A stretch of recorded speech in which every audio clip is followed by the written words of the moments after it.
Hey guys, welcome back. I wanted to spend a little bit of time going over the solutions to the stellar astrophysics problems, specifically the energy level questions, because it seemed like a lot of people were getting those wrong. I don't think they're definitely not hard. It's just I think there was just some misunderstandings, which happens if we're not in the same room as each other. So I'm going to go over numbers 29, 30, and 31. So 29 says, determine the energy of the excited electrons resulting from the absorption of 10.2 electron volts of photons starting at the ground state. So the electron is starting here, and it's absorbing 10.2 electron volts. So this is our energy level on the right in electron volts. So I'm going to put in the calculator 13.6, and it's negative 13.6. And it's adding 10.2 electron volts. So I'm going to add 10.2 electron volts, and I get negative 3.4. So when the electron was here and it absorbed 10.2, it jumped up from the ground state to the second energy level. And some people were putting n equals 2, which would be the correct answer if I was asking for what energy level is it at.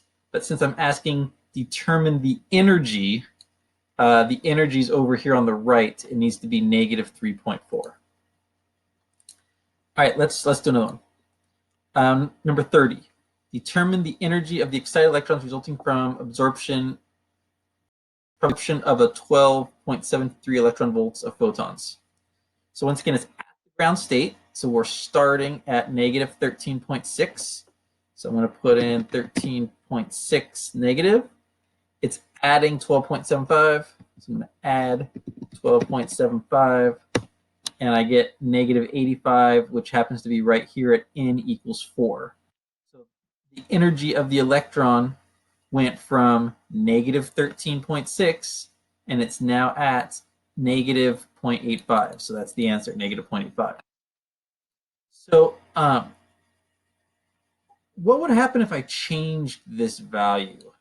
If I changed number 30 to be 12.5, what would happen is we're still starting at the ground state, which is negative 13.6. And now we're adding 12.5, and we get negative 1.1. And there is not an energy level for negative 1.1. So what happens is the electron does, it's not the electron, the photon does not interact with the electron. That photon of light is going to pass right through the atom, nothing's going to happen, and the electron is going to stay at the ground state. So the only way the photon gets absorbed and excites the electron is if the energy of the photon can cause the electron to land in one of these steps. So if the electron cannot land in one of these steps, the photon does not interact with it. It just passes right through. Okay. So let's put that back to where it was, and let's look at the last one.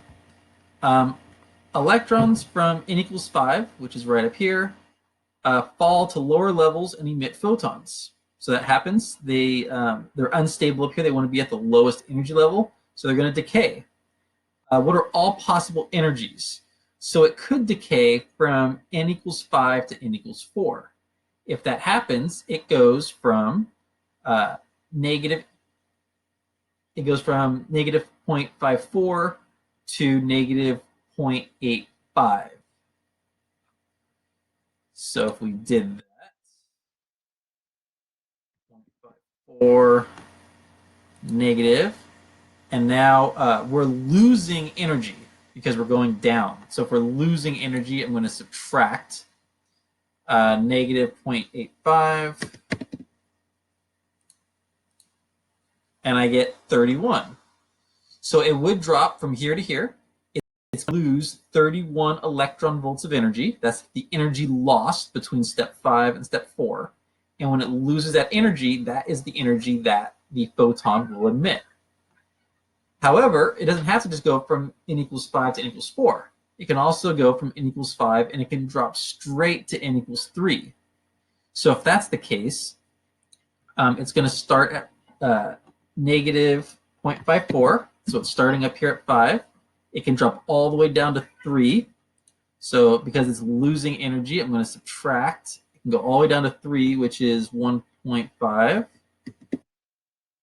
negative. And you see we get 0.96.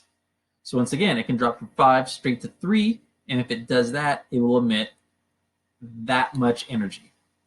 And it can do the same thing with 2. It could drop from energy level 5 to energy level 2.